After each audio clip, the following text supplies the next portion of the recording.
Bonjour à tous. Merci de nous faire le plaisir d'assister à ce nouveau webinaire que nous avons organisé dans le cadre de notre campagne avec Vincent pour le bâtonnat et Lise Bâtonnat. Nous avons souhaité mettre à l'honneur les praticiens de l'arbitrage parce que nous le savons, la place de Paris est tout à fait importante et que c'est une des grandes fiertés du barreau de Paris que d'avoir des spécialistes et des praticiens de l'arbitrage qui sont de très grands professionnels, qui mettent à l'honneur le barreau d'affaires, qui mettent à l'honneur le barreau de Paris dans son ensemble. C'est vraiment la raison pour laquelle nous souhaitions nous intéresser à cette pratique que nous connaissons, Vincent et moi, dans des domaines différents, puisque je suis moi-même spécialisée en droit de l'exécution et que donc j'ai l'occasion dans ma pratique d'exécuter des sentences arbitrales. Donc c'est l'angle par lequel je connais un peu cette matière, tandis que Vincent le connaît par un autre angle qu'il va vous indiquer dans un instant. On est donc très heureux de vous recevoir aujourd'hui. Julie Spinelli, merci. Isabelle Michou, notre Louis de Gauss national, et Thomas Clay, que évidemment nous ne présentons plus, et qui sont tous de grands spécialistes de l'arbitrage. On vous remercie vraiment énormément d'avoir accepté notre invitation et d'éclairer nos confrères sur les différents sujets que nous allons aborder aujourd'hui. Je te laisse dire un mot peut-être, Vincent. Oui, très rapidement. Merci beaucoup, Julie. Merci à vous, chers amis, d'être présents aujourd'hui, de nous consacrer du temps sur l'arbitrage. L'arbitrage national, international, c'est le rayonnement du barreau de Paris qui s'est illustré pendant des années à travers d'autres avocats avec lesquels j'ai travaillé, jamais en arbitrage. J'étais dans la pièce d'à côté. J'ai connu Jean Robert et j'ai discuté longuement avec lui sur la profession d'avocat, sur les rapports de l'avocat et de son client. Et Jean Robert m'avait donné un vrai conseil quand j'étais un peu plus jeune. Quelles que soient les réformes, il faut toujours travailler au lien de confiance entre l'avocat et son client. Et ça, c'est très intéressant. Puis Bertrand Moreau, bien évidemment. Jean Robert et Bertrand Moreau sont, à mon avis, les fondateurs de l'arbitrage en France. Et bien sûr, l'exceptionnel Louis de Gauss, qui rayonne aussi à l'international. Et Louis de Gauss, avec qui j'ai été associé pendant de nombreuses années, étant précisé que j'ai jamais connu l'arbitrage en interne, mais en revanche, je l'ai connu par une pratique, je veux dire, pénale. Et j'ai pratiqué, j'ai assisté, je les ai contestés, à quelques perquisitions chez des avocats qui étaient arbitres et qui, ce jour-là, avaient besoin bien de leur bâtonnier, du délégué du bâtonnier, pour contester les mesures dont ils étaient les objets. Puis il y a eu une réforme. Il y a aujourd'hui, dans le Code de procédure pénale, c'est important, l'article 56-5 qui protège le secret du délibéré et prévoit la présence d'un délégué du premier président de la Cour de casse ou premier président de la Cour lorsque la perquisition, à propos du secret du délibéré, concerne une personne investie de fonctions juridictionnelles. Si bien que lorsque l'arbitre, qui est une personne investie de fonctions juridictionnelles, est par ailleurs avocat, il est le seul à bénéficier de la présence de deux personnes, de deux délégués, le délégué qui provient de la magistrature et le délégué du bâtonnier, à la fois pour préserver le secret professionnel et le secret du délibéré. Donc, bref, l'arbitrage est aussi judiciarisé dans sa version pénale et les bâtonniers sont là pour défendre les arbitres. Merci Vincent. Alors, en attendant que nous retrouvions Thomas, que nous avons perdu, voilà.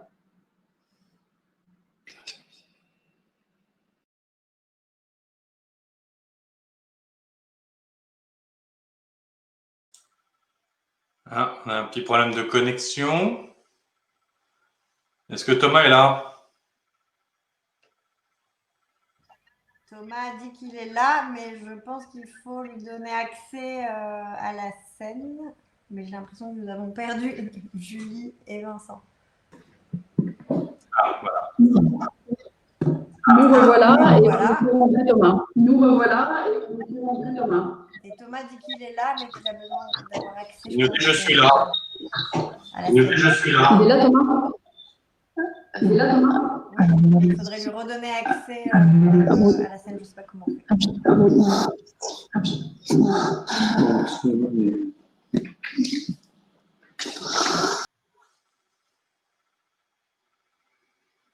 Thomas nous entend, il nous voit. Et il faut juste lui ouvrir, Julia, si vous m'entendez, l'accès.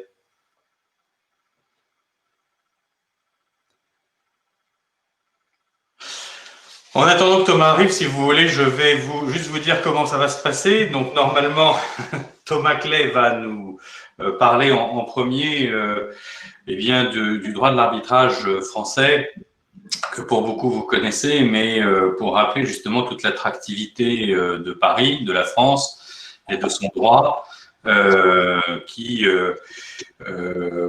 fait de Paris effectivement cette place tout à fait particulière, qui fait de l'arbitrage aussi ce melting pot en pratique très particulier entre professeurs comme Thomas, praticiens comme nous autres, mais aussi, on le verra, magistrats. Et c'est d'ailleurs Julie Spinelli qui suivra et qui pourra nous parler de l'arbitrage interne notamment, avec de nouveaux domaines. Et puis de cette position toute particulière qu'a Paris en matière d'arbitrage et de justice judiciaire. Vous connaissez les chambres internationales, vous connaissez peut-être moins les magistrats spécialisés qu'il y a à Paris dans ces chambres internationales, mais aussi spécialisés en arbitrage. Et Julie va nous parler de ces vases communicants et de cette alchimie toute particulière que nous avons à Paris. Et puis en termes d'alchimie, eh bien, nous avons aussi une alchimie avec des avocats qui viennent parfois de loin, en tous les cas qui ont des expériences et des connaissances internationales. C'est Isabelle Michou, notre consoeur de chez Queen Emmanuel, qui viendra, qu'on voit à l'écran, qui viendra donc nous parler de son expérience, de son environnement aussi, que nous avons en arbitrage international avec de nombreux confrères qui viennent d'horizons divers et variés. Isabelle nous vient du Canada, mais vous le verrez, ses associés aussi viennent de différents endroits du monde. Et tout ça fait que Paris est une place internationale, une place mondiale importante. Elle parlera aussi certainement des procédures que nous avons qui sont très internationalisées, qui tirent qui tirent des pratiques de différentes procédures, de différents systèmes, notamment de common law. Et puis enfin, je devrais parler en dernier seulement, c'est pour ça que je parle en premier, là, ça ne va pas du tout, mais moi je voulais m'entretenir avec vous pour terminer du marché économique de l'arbitrage et dans ce rôle de locomotive qui est la place de Paris dans l'arbitrage, eh bien, je vous parlerai notamment de l'ordre, puisqu'on est quand même là pour ça, et de ce que nous avons pu faire déjà à l'ordre et de ce qu'il faudrait continuer à faire en termes de modernisation de la déontologie et de la régulation professionnelle et ce que peuvent faire nos candidats au bâtonnat. Voilà, alors je ne sais pas si les droits d'orateur de Thomas sont maintenant ouverts pour qu'il puisse nous parler. Est-ce que Thomas, tu es là? Bien sûr, en attendant aussi, je vous indique que le chat, Thomas est très présent sur le chat, mais le chat fonctionne et donc si vous avez des questions pendant que nous parlons, n'hésitez pas, on a le chat qui se met à côté de nous, mais malheureusement, Thomas Clay a l'air d'avoir des problèmes d'ouverture de droit. Donc, je vous propose dans ces cas-là, peut-être Julie, si tu veux bien commencer, et Thomas nous rejoindra. Écoute, c'est parfait. Je commence et puis comme ça vous permettra à tous de compléter mes propos qui seront probablement lacunaires étant donné le manque de temps.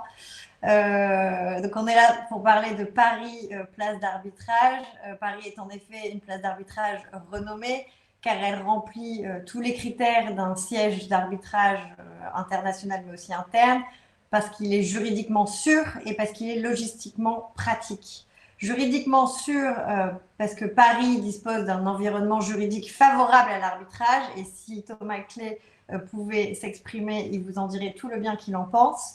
Et cet environnement juridique favorable à l'arbitrage est garanti par des tribunaux étatiques spécialisés, hautement qualifiés, garants de ce droit pro-arbitrage, et qui est absolument nécessaire à un processus arbitral impartial, efficace et réussi. Un environnement juridique favorable qui, comme l'a évoqué Louis rapidement, s'ouvre aujourd'hui à de nouvelles pratiques, à de nouveaux domaines, depuis la loi Justice 21 et la réforme de l'article 2061 du Code civil, qui permet de faire appel à l'arbitrage dans des domaines auparavant qui n'étaient pas forcément ouverts à l'arbitrage et qui le sont aujourd'hui, tous les domaines où les parties ont la libre disposition de leurs droits, droit du travail, succession, les droits patrimoniaux dans le droit de la famille, pour n'en citer que quelques-uns. Comme on l'a évoqué, des magistrats spécialisés et des sections spécialisées au sein du tribunal judiciaire, du tribunal de commerce et de la Cour de Paris, avec notamment, plus récemment, la création des chambres internationales au sein du tribunal judiciaire et de la Cour d'appel de Paris, qui ont connaissance de tous les litiges ayant trait à l'arbitrage, et l'arbitrage pas seulement international, mais aussi interne. Le droit français s'inscrit dans une tradition solide de soutien judiciaire aux procédures arbitrales, ce qui signifie premièrement que les tribunaux français s'interdisent d'intervenir dans tout litige où il y a une clause d'arbitrage susceptible de s'appliquer, et donc elle n'interfère ni avant ni pendant la procédure. En revanche, une tradition de soutien aussi avec la juridiction du juge d'appui qui vient au soutien de ces procédures arbitrales qui en ont besoin, notamment lors de la constitution, si jamais il y a des points bloquants au moment de la constitution du tribunal arbitral, en amont d'une procédure arbitrale pour obtenir des mesures conservatoires, et à l'issue de la procédure arbitrale, il y a simplement un contrôle du juge judiciaire de la sentence arbitrale, mais même lors de ce contrôle post-arbitral, les tribunaux français ne révisent pas le litige au fond et se limitent à vérifier l'existence d'une convention d'arbitrage valide et, si je schématise, que l'arbitrage s'est tenu dans le respect des règles de procédure et que l'exécution de la sentence arbitrale qui est rendue ne vient pas violer l'ordre public international ou l'ordre public tout court si on a un arbitrage interne français. Juridiquement sûr également, car Paris offre un large choix d'avocats spécialistes de l'arbitrage interne et international, et Isabelle en est le meilleur exemple, et logistiquement également pratique, puisque comme Paris héberge une communauté multinationale de plusieurs centaines de professionnels du droit qui travaillent dans le domaine, mais que ce soit les avocats, conseils, mais également côté arbitre, la place de Paris a une offre de marché qui est désormais diversifiée, avec à la fois de grands cabinets internationaux, mais aussi de cabinets indépendants, de plus en plus nombreux aujourd'hui, et des universitaires largement reconnus. Donc une grande variété de parcours, une grande variété aussi d'offres, et donc un marché qui, je pense, est susceptible de répondre aujourd'hui à la crise que l'on connaît. Et logistiquement pratique également, puisque Paris, je n'apprends rien à personne, dispose de tous les avantages logistiques et les infrastructures qu'une grande métropole peut offrir, mais aussi parce que la communauté arbitrale organise tellement de procédures arbitrales que vous avez toute la logistique qui va avec, que ce soit des experts, des interprètes, des sténotypistes pour vos audiences, mais également de nombreux lieux de conférences de premier rang où vous pouvez tenir des audiences arbitrales. Vous avez évidemment Paris, qui est le siège de la Cour d'arbitrage internationale de la CCI depuis 1923. Et la CCI offre un centre dédié pour les audiences arbitrales, mais vous avez également de nombreux centres de conférences qui savent organiser ces audiences arbitrales, parfois qui demandent une organisation parfois immense. Voilà, et si Thomas n'est pas de retour et que ses droits d'orateur ne sont toujours pas ouverts, peut-être Louis, que je passe la parole à Isabelle pour compléter. Oui, bien sûr. On continue sur la pratique. Puis je vais donner un numéro à Thomas, il va m'appeler et mettre un haut-parleur. Ok. Alors, je vais effectivement prendre le relais pour traiter de deux aspects. Alors, le premier, c'est un aspect qui concerne notre barreau de Paris et plus particulièrement les avocats parisiens binationaux comme moi ou étrangers inscrits au barreau de Paris, mais également à un barreau étranger et qui exercent le plus souvent dans un cabinet international. Alors pour ma part, je suis, comme l'a mentionné Louis au début, je suis canadienne, mais également française, donc de la double nationalité. Je viens du Québec. J'ai étudié le droit à Paris 1, quand on Sorbonne. J'ai passé mon CAPAR à Paris, commencé ma carrière dans un cabinet anglais à Paris pour ensuite partir pendant plusieurs années au bureau de Londres de ce cabinet. Et c'est à cette occasion-là que j'ai passé un examen d'équivalence pour devenir solliciteur. Je suis ensuite revenue à Paris et j'exerce depuis plusieurs années dans un cabinet américain. Alors, mon activité, elle est liée, elle est dédiée exclusivement à l'arbitrage international et aux procédures judiciaires liées à l'arbitrage international, l'exécution de sentences arbitrales, les recours en annulation, etc. Alors, au sein du bureau de Paris, de notre cabinet, il y a également des associés étrangers qui sont inscrits en tant que tels au bureau, au barreau de Paris. L'un de ces associés est anglais, c'est un QC anglais d'ailleurs.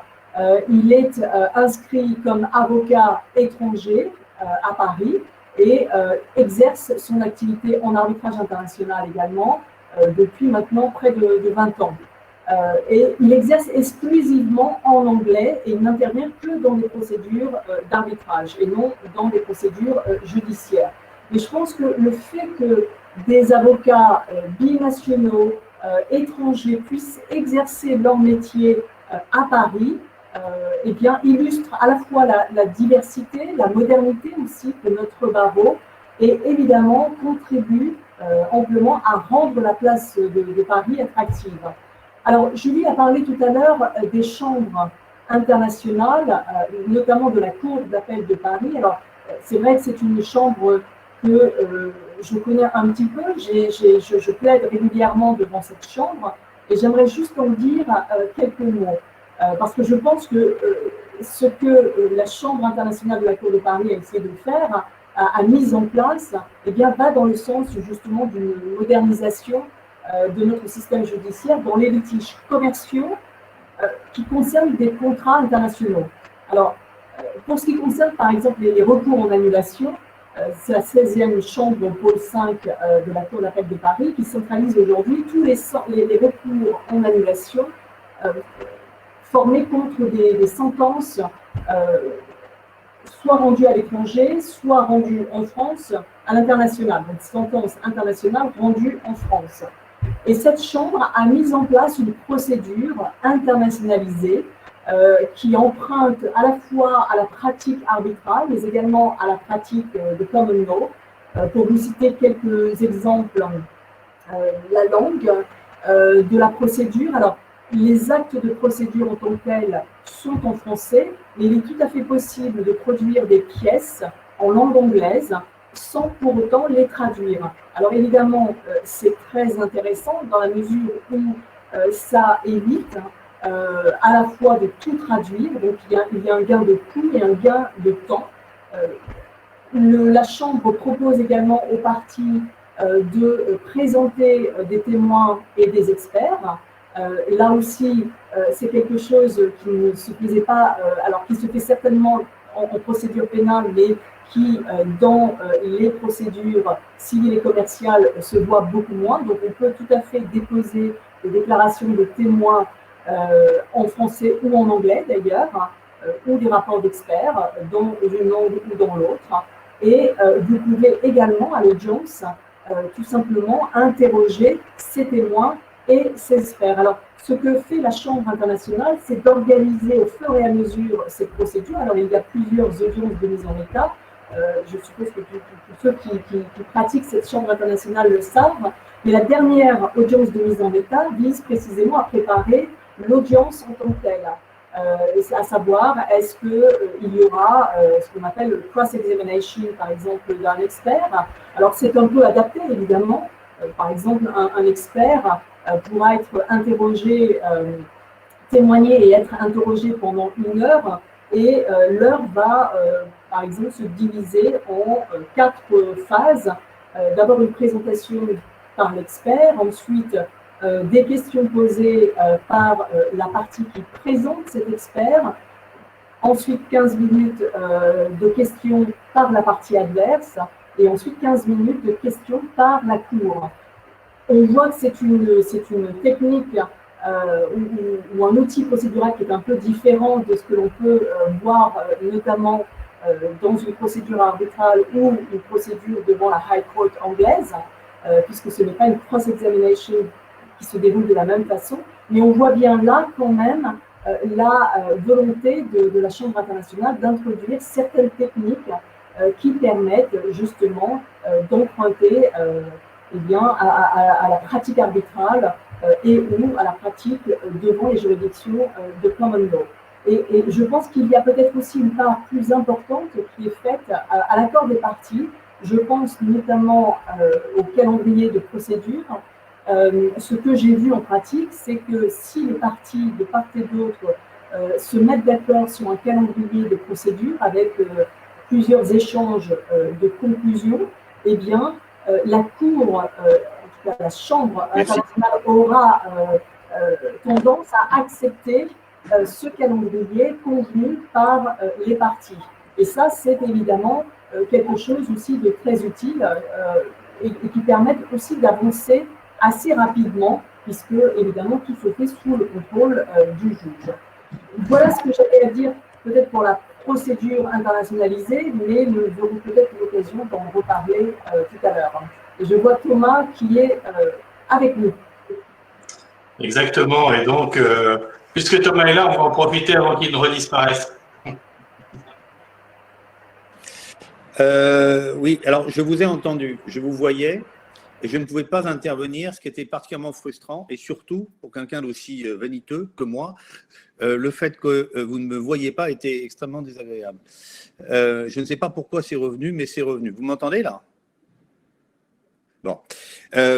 Alors, c'est bien parce que moi, je devais faire une sorte de panorama un peu historique de l'arbitrage. Donc, au moins, le moins qu'on puisse dire, c'est qu'il arrive complètement à contre-temps dans ce programme. Mais en même temps, mes camarades ont déjà dit énormément de choses extrêmement pertinentes.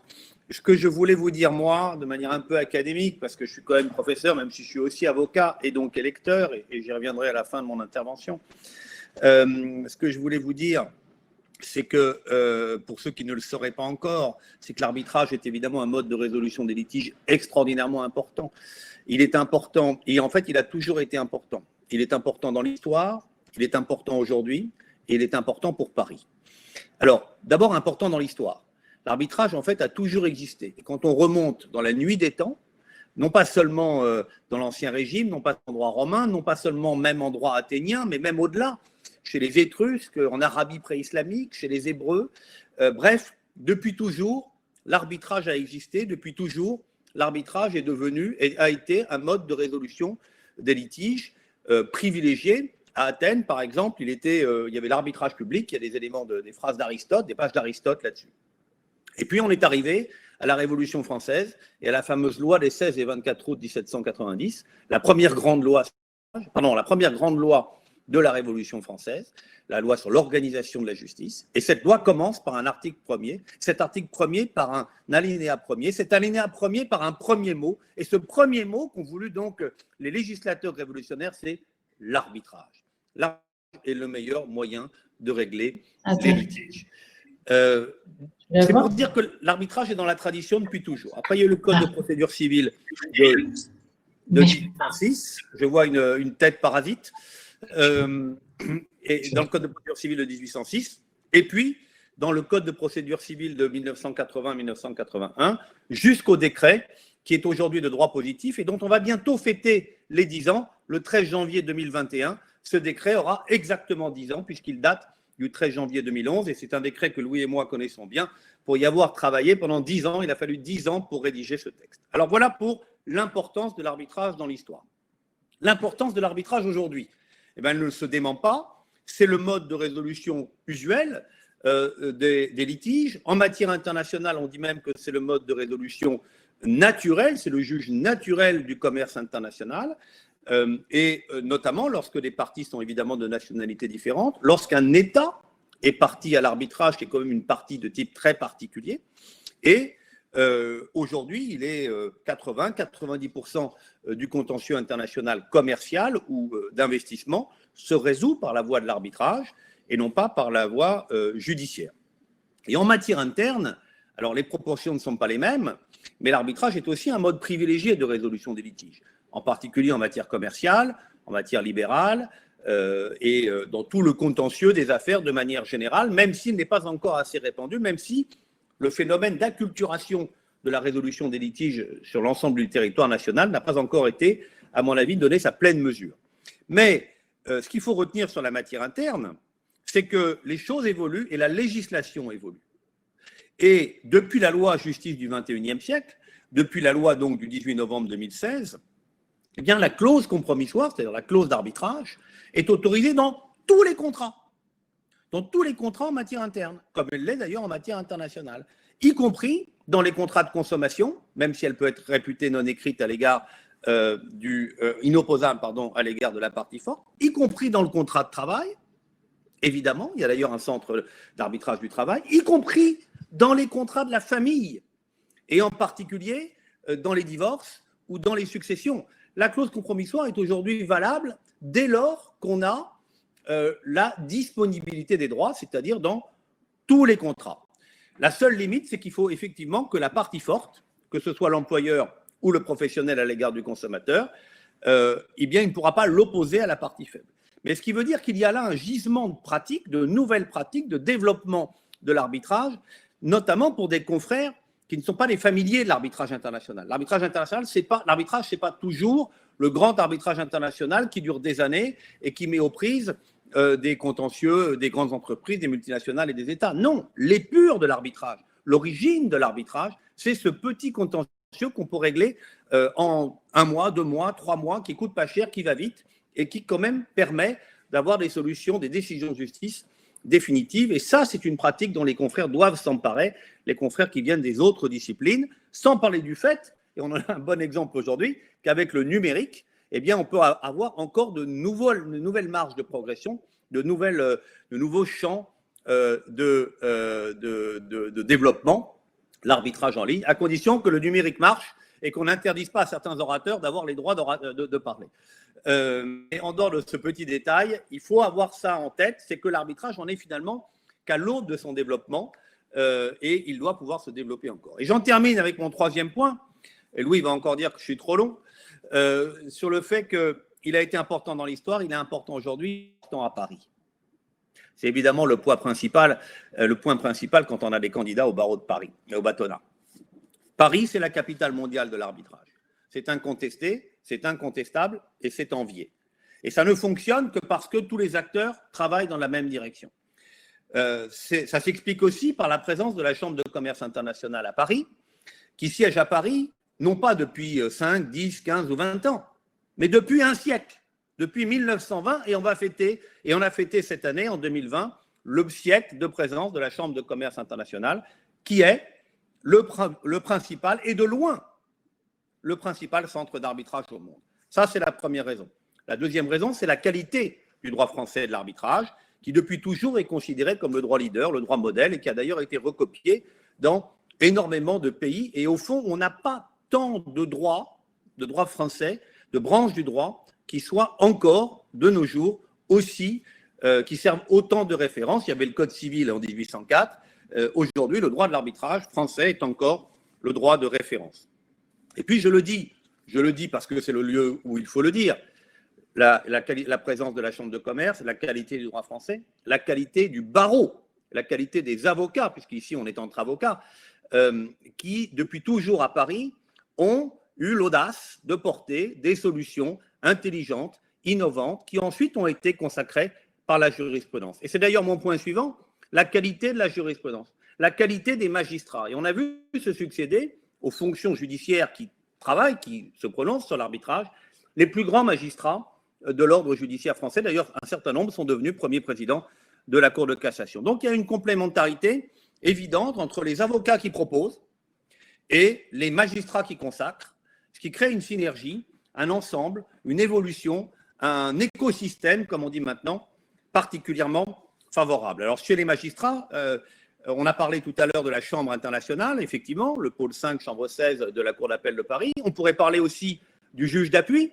Le juge d'appui qui est maintenant spécialisé au tribunal judiciaire de Paris. Il y a un juge spécialisé à l'initiative de l'ancien président Hayat qui a spécialisé un juge d'appui pour aider à la constitution de l'arbitrage. Et puis, parce que je ne peux pas me taire là-dessus, et ce sera quasiment mon dernier mot, il y a évidemment la qualité du barreau, la qualité des magistrats, de la jurisprudence, et puis la qualité de la doctrine. La doctrine a toujours accompagné, parfois précédé, théorisé les évolutions favorables sur un droit qui était d'ailleurs déjà favorable. Donc, pour résumer, je dirais la doctrine invente, essaye d'inventer. D'ailleurs, le lien, les frontières ne sont pas du tout étanches entre la doctrine et la pratique en matière d'arbitrage. Je pense que j'en suis un exemple, aussi bien comme avocat que comme arbitre. La doctrine invente, les avocats audacieux portent les propositions et la jurisprudence intelligente la consacre. Donc, on a un ensemble qui fait que tout est réuni à Paris, et je le dis vraiment comme avocat et comme arbitre et comme professeur de droit. Et j'en termine en disant que malgré tout, cet édifice, il reste fragile. Il est fragile parce que d'abord, il est attaqué de l'extérieur. Il y a des places concurrentes en Europe qui veulent essayer de l'emporter sur la place de Paris, Madrid, Genève et Londres, évidemment, qui est une place importante et qui profite de la langue anglaise. Et je me souviens d'avoir eu une discussion avec un ministre espagnol de la Justice qui m'avait dit nous, on va capter tout le marché hispanophone de l'arbitrage. On va vous le prendre à Paris, on va mettre les moyens qu'il faut. Alors Paris a su réagir, mais l'édifice est fragile et le barreau et le bâtonnier et le vice-bâtonnier ont un rôle évidemment à jouer. Et c'est pour ça que je suis là aujourd'hui et je le dis sans phare, je le dis à mes amis qui sont ici candidats au bâtonnat et au vice-bâtonnat. Moi, je suis fier d'être là à vos côtés aujourd'hui parce que j'ai travaillé avec Julie sur des dossiers d'arbitrage, je n'ai pas travaillé avec Vincent, mais j'ai pu constater que Julie avait une expérience, une connaissance. On a travaillé sur des exécutions de sentences. Je sais que Vincent a travaillé, il l'a rappelé tout à l'heure, dans le cabinet de référence de Jean-Robert et Bertrand Moreau, où il y avait le jeune stagiaire Louis de Gauss, qui n'a pas changé depuis. Et donc, j'ai confiance en vous pour continuer à défendre la place de Paris. Mais cette confiance, elle se redouble d'une grande méfiance à l'égard du ticket concurrent. Parce que j'ai aussi travaillé avec Xavier Autain dans des dossiers d'arbitrage. Et j'ai pu constater pas seulement une ignorance, mais une hostilité à l'égard de l'arbitrage, peut-être une envie, mais en tout cas une hostilité très claire de Xavier Autain à l'égard de l'arbitrage. Et je conclurai en disant, on ne peut pas être favorable à l'arbitrage, praticien de l'arbitrage, et ne pas être favorable au ticket que constituent Julie Couturier et Vincent Nioré. Je vous remercie. Merci Thomas. Non seulement tu n'es pas trop long, mais je vais prendre un peu la parole avant de laisser bien sûr la parole à nos candidats. Mais il y a une petite question à ton adresse, à ton endroit, Thomas, de nos le droit de la consommation. Oui, qui demande à propos de l'arrêt Subway du 30 septembre. Alors, donc on va peut-être pas faire un cours de droit tout de suite, mais est-ce que ça change fondamentalement les choses en matière d'extension de l'arbitrage vers des nouveaux domaines? Je pense que c'est ça la question. Oui, il y en a un autre qui met Thomas bâtonnier un jour. Alors non, c'est pas pardon Julie, mais c'est vraiment pas le sujet. Sur l'arrêt du 30 septembre, c'est un arrêt qui concerne l'arbitrage international et non pas l'arbitrage interne. Moi, j'ai parlé pour l'instant du droit de la consommation interne, c'est-à-dire le nouvel article 2061 alinéa 2 du Code civil, qui ne concerne que l'arbitrage interne et qui rend la clause valable. En matière internationale, l'arrêt Subway du 30 septembre est un arrêt qui porte sur la compétence du tribunal arbitral en matière d'arbitrage de consommation et qui dit que la compétence ne s'applique pas, c'est-à-dire le pouvoir de l'arbitre de statuer sur sa propre compétence, lorsqu'il y a un contrat de consommation international, ce qui revient sur une jurisprudence très ancienne mais très isolée qu'on appelait l'arrêt Jaguar de 1994 et une autre affaire qui s'appelait l'affaire de la petite vieille, l'affaire de Madame Rado, du 30 mars 2004 de mémoire, mais qui s'aligne aussi sur la solution du droit du travail. C'est-à-dire qu'en droit du travail, le principe compétence ne s'applique pas. La Chambre sociale de la Cour de cassation l'a dit le 30 novembre 2011. Donc, au fond, il y a un alignement des régimes en matière interne, en matière internationale, en matière de contrat de travail et de contrat de consommation. À chaque fois, on tient compte à la fois de l'évolution favorable de l'arbitrage, premièrement, et deuxièmement, que lorsqu'il y a un contrat déséquilibré, il convient de tenir compte du fait que la partie faible n'a pas les mêmes moyens que la partie forte, ce qui me semble la bonne mesure et celle qui a été consacrée à l'alinéa 2 de l'article 2061 du Code civil. Voilà, merci beaucoup. Effectivement, cette affaire Subway, je connais un petit peu aussi. Il faut rappeler que l'espèce est particulière puisque la personne française n'a même pas pu participer à la procédure arbitrale. Oui, ce n'est pas l'affaire Subway, c'est l'affaire Deloitte. Ah, c'est l'affaire Deloitte, ça, oui, d'accord. Parce qu'il y a eu aussi Subway. Subway, c'est le tribunal de commerce. Ouais. Donc, oui, juste un mot pour vous dire effectivement que vous avez bien compris que Paris, place d'arbitrage, ce n'est pas un vain mot. J'ajouterais par rapport à tout ce qui a été dit, naturellement, que il y a ici à Paris le Comité français de l'arbitrage, que la revue de l'arbitrage est publiée depuis 60 ans, tous les trimestres, et fait doctrine partout dans le monde. Vous dire aussi qu'il y a une commission arbitrage au barreau de Paris que j'ai eu l'honneur de créer et de diriger, et Isabelle aussi a suivi dans cette direction. Donc vous avez à Paris le droit qui est attractif, vous avez la doctrine qui est attractive, vous avez la pratique, les avocats qui sont attractifs. C'est un fleuron disons le mot, marché juridique français. La CCI, Thomas l'a rappelé, est là depuis 1923, on va fêter les 100 ans bientôt. Et il est dit, et franchement on peut le dire, je pense, dans le monde, que si vous ne pouvez pas vous faire juger chez vous, la meilleure alternative que vous ayez, c'est de vous faire arbitrer à Paris avec tout le choix et tout ce que vous voudrez, puisque c'est une procédure à la carte à Paris. Personne ne va vous empêcher de faire de la common law si vous le souhaitez. La seule limite, c'est bien sûr l'ordre public international. Le rôle de l'arbitrage à Paris, c'est aussi un rôle locomotif pour tous les avocats. Et je crois que c'est important aussi de le dire. Julie Couturier nous l'a dit. Elle a travaillé avec Thomas Clay. Moi, je peux dire que Vincent Nioré a travaillé avec moi en arbitrage, même s'il n'est pas dans un arbitrage, mais dans des perquisitions. Ça m'est arrivé d'avoir un coup de fil de Vincent Nioré. Il se lève très très tôt, beaucoup plus tôt que moi. Donc, il m'a appelé à des heures à peu près humaines, c'est-à-dire vers 7 heures. Il a attendu gentiment pour me dire « Louis, je suis chez un avocat qui a été arbitre. On veut prendre des choses chez lui. Qu'est-ce qu'on fait? Est-ce que le secret professionnel s'ajoute ou pas au secret du délibéré ?» Et on a obtenu quelque chose, je crois, Vincent, qui était un secret renforcé. Comme d'habitude, tu es toujours là pour défendre le secret. Donc ça avait très, très bien fonctionné. C'est un rôle locomotif donc vis-à-vis des voies d'ex, vis-à-vis du juge d'appui, on l'a dit, une doctrine et un droit recopiés partout, et l'extension dans des nouveaux domaines. Et je pense que on a parlé du droit du travail, je ne sais pas si on a parlé beaucoup du droit de la famille, mais les droits patrimoniaux, comme a dit le professeur Clay, restent disponibles. Donc, si on ne divorce pas, comme lors de la Révolution française devant un arbitre, on divorce toujours devant un juge aux affaires familiales, mais en revanche, tout ce qui concerne effectivement la résolution, enfin la dissolution de la communauté et donc la résolution des problématiques patrimoniales peuvent se faire, idem en succession d'ailleurs, via l'arbitrage. J'en viens juste pour terminer à vous dire tout le rôle qu'il y a pu y avoir, et d'ailleurs je commence à répondre à une des questions qui est posée à nos candidats. tout le rôle qu'a pu jouer le barreau de Paris et notre déontologie qui a été évolutive et modernisée à Paris. Il y a plus de 12 ans déjà que le Conseil de l'ordre de Paris, alors que c'était le bâtonnier Charrière-Bournazel qui était bâtonnier à l'époque, a pris une résolution pour permettre aux praticiens de l'arbitrage international de, entre guillemets, préparer les témoins.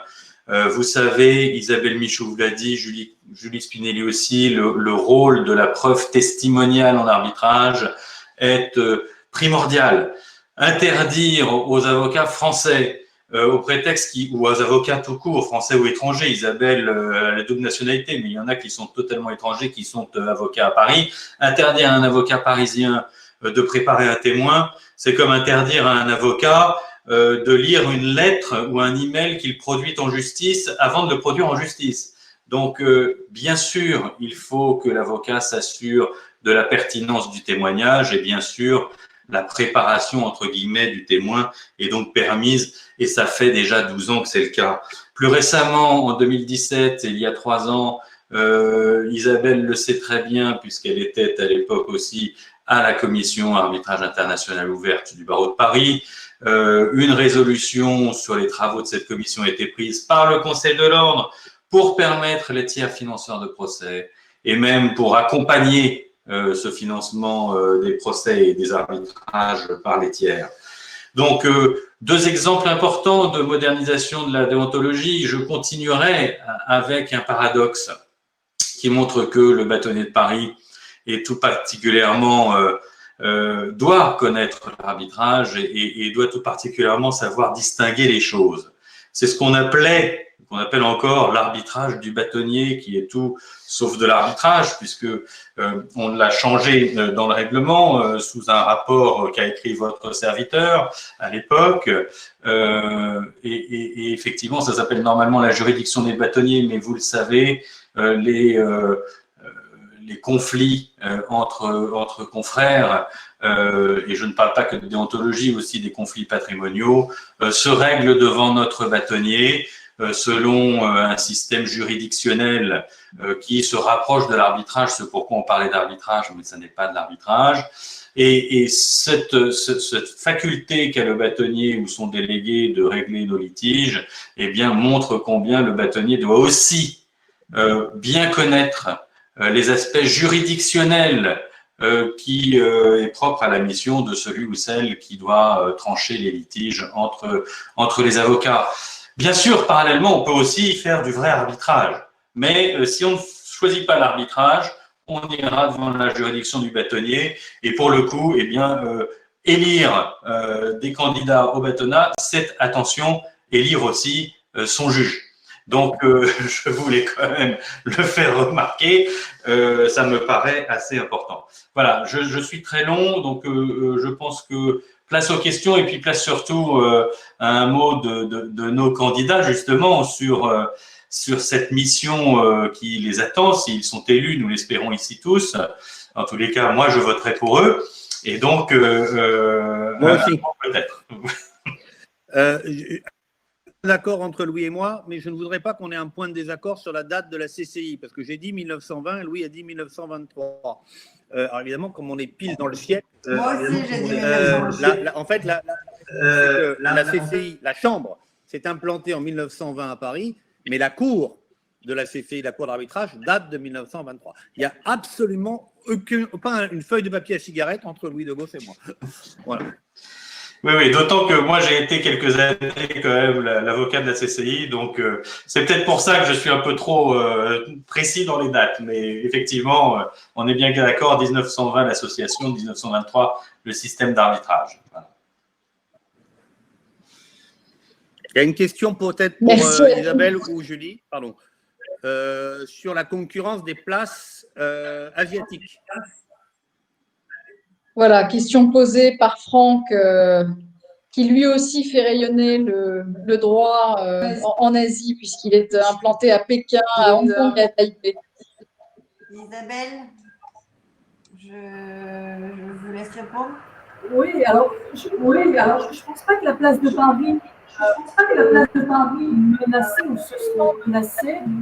Je pense que Paris doit évidemment faire attention à ce qui se passe autour, mais toujours être à la pointe de ce que l'arbitrage et la place de Paris peut offrir dans ce domaine.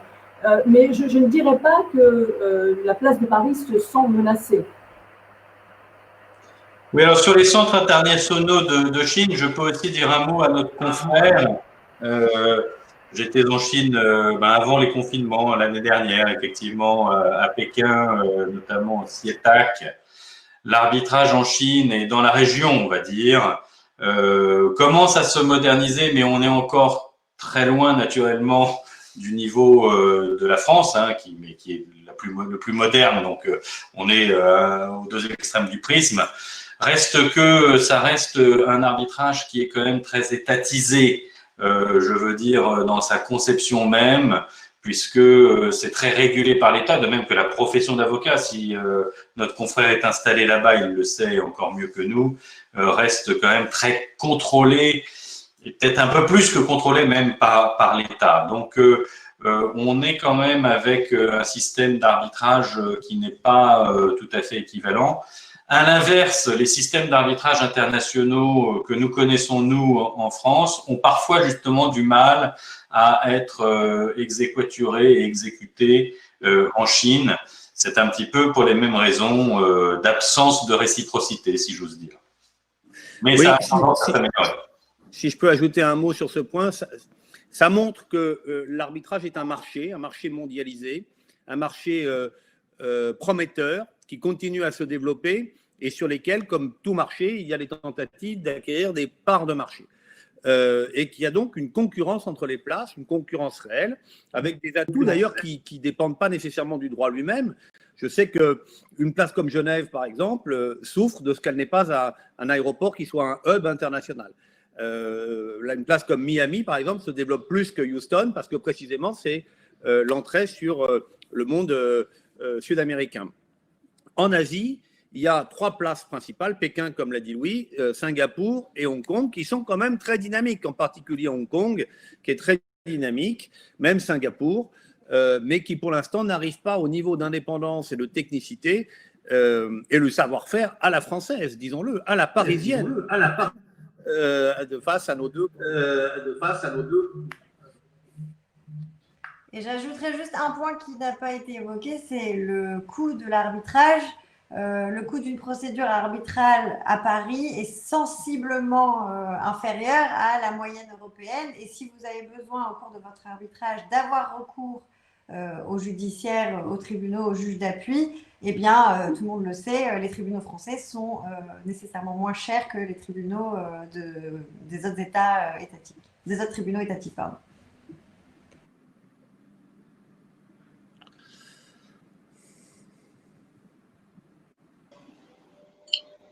Merci à tous. Alors, je laisserai peut-être Louis répondre à la dernière question sur la place de Paris à côté de celle de Londres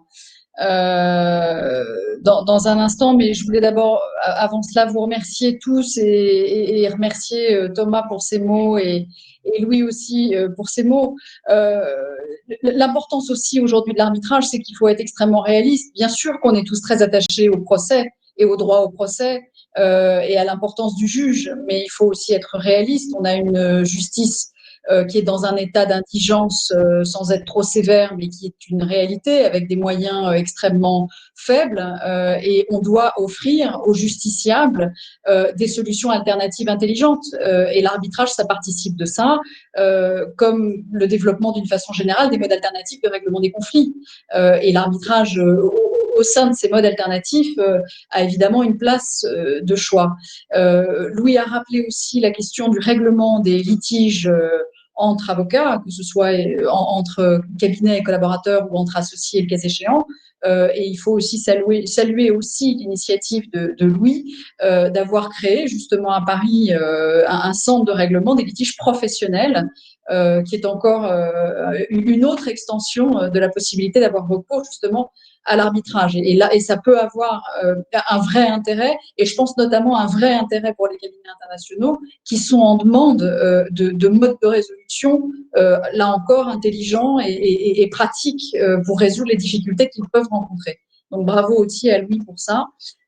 Auquel du coup je laisserai peut-être le mot de la fin sur le maintien de la place de Paris comme place internationale d'arbitrage, tandis qu'effectivement Londres reste elle aussi. Oui, bien sûr. Merci à vous et merci à nos participants. Je réponds à cette dernière question en français parce que je pense que notre confrère nous a suivis en français s'il pose une question, même si c'est en anglais. So sorry for that, but I'm still talking in French. Paris reste une grande place internationale parce que justement, on peut tout faire à Paris. Alors que Londres est certes une grande place internationale, mais d'abord, il y a deux écueils. Il y a un premier écueil. I got your question, yes. Il y a un premier écueil qui est que le droit anglais de l'arbitrage est un droit qui permet l'immixtion du juge étatique dans les procédures arbitrales, ce qui fait que placer un arbitrage à Londres le teinte fortement de procédures de common law. Et c'est bien normal parce que l'arbitrage, eh bien, c'est une façon d'échapper à la justice étatique. Et donc, c'est une façon, à Londres en tous les cas, d'appauvrir le droit anglais, puisque le droit anglais, il est dit par les juges. Donc, dès lors que les juges ne disent plus le droit, mais que c'est l'arbitre qui le dit, eh bien, effectivement, le droit anglais risque de s'appauvrir. Et donc, il faut permettre, c'est philosophique, c'est structurel, il faut permettre aux juges anglais d'aller voir ce qui se passe. Et le Point of Law de l'English Arbitration Act permet ce genre de choses pour précisément faire que le droit anglais, la justice anglaise et donc le judgment law, le case law, puisse reprendre à son compte l'arbitrage. Donc ça, c'est un premier écueil qui rejoint ce qu'a dit Julie un petit peu. C'est du coup plus cher aussi d'aller à Londres, hein, puisque on va avoir cette justice quasiment anglaise qui va teinter l'arbitrage. Le deuxième écueil, c'est le Brexit qui arrive. Et le Brexit qui arrive, eh bien, fait que Londres, par définition, va s'isoler. Alors, j'entends nos amis anglais qui nous disent, mais du coup, on va pouvoir refaire des anti-suit injunctions, mais les anti-suit injunctions anglais ne vont avoir d'effet que dans les îles britanniques, parce qu'il y aura le Brexit, justement. Ce qui était intéressant dans l'anti-suit injunction à l'époque où ça s'est posé, c'est que les Anglais voulaient voir dans leurs anti-suits un effet européen, notamment vis-à-vis, on se souvient des histoires des Italian torpedoes à l'époque. Mais post-Brexit, bon, eh bien, oui, effectivement, les Anglais vont récupérer le pouvoir de dire des anti-suits, mais ça n'aura d'effet qu'en Angleterre. Donc finalement, Londres, ce sera une très bonne place pour l'arbitrage interne anglais. Pour l'arbitrage international, je ne suis pas si sûr que ça. On va voir comment ça se passe. Pardon pour la réponse qui a un peu de parti pris. Mais bon, vous m'avez posé la question, j'y réponds. Bon, voilà. Ce webinaire touche à sa fin. Peut-être simplement un tout petit mot de conclusion. Nous, notre boulot, entre guillemets, de bâtonnier et de vice-bâtonnier, si nous sommes élus, ça va être d'aider les avocats parisiens à se développer. Et ce que vous montrez, en effet, et Thomas le disait tout à l'heure, c'est que l'arbitrage, c'est un marché. Et que l'arbitrage, c'est pas seulement les arbitrages impressionnants. Il ne faut pas se laisser intimider, mais qu'il peut y avoir de l'arbitrage comme mode alternatif de règlement des conflits dans d'autres matières. Vous l'avez dit, en droit de la famille, en droit social, en effet, c'était le centre d'arbitrage, le CNAT du père Fichy avec Thomas. Voilà, il y a des pistes et c'est des pistes de développement. Et nous, on a envie de garder cet optimisme et de garder cet enthousiasme pour nos confrères et pour nos jeunes confrères. Il y a une place pour le droit et il y a une place pour ces avocats et des modes de développement. Et l'arbitrage en fait à l'évidence partie. C'est la raison pour laquelle, pour répondre à la question qui nous a été posée sur quels seraient les nouveaux apports du bâtonnat à l'arbitrage, c'est pas tellement une question d'apport, c'est une question de soutien. Oui. Et c'est le soutien qu'un ordre sensibilisé sur ces questions peut apporter aux praticiens de l'arbitrage et à tout ce qui peut permettre aux confrères de développer leur activité. C'est ça notre boulot. c'est d'aider les avocats à développer leur activité. Moi, ce que je voulais dire pour conclure, revenir sur ce que disait Louis, s'il arrive de temps à autre, c'est rare, que l'arbitrage soit attaqué dans certains dossiers extrêmes sur un plan judiciaire, eh bien, le bâtonnier, le vice-bâtonnier, les membres du conseil délégué du bâtonnier sont là avec la science d'un Louis de Gauss pour essayer de protéger l'arbitrage. Il faut le protéger pour le développer, comme il dit ailleurs aussi. C'est une réalité. Voilà, nous serons là pour ça si nous sommes élus. Merci, Merci c'est rassurant. Merci, mais voilà, on est entouré des meilleurs, donc en même temps, on ne prend pas beaucoup de risques. Merci à vous tous, d'avoir donné de votre temps pour nos confrères. Merci infiniment. Merci, au revoir. Merci à nos 100 participants de nous avoir écoutés. Absolument. Merci. Merci.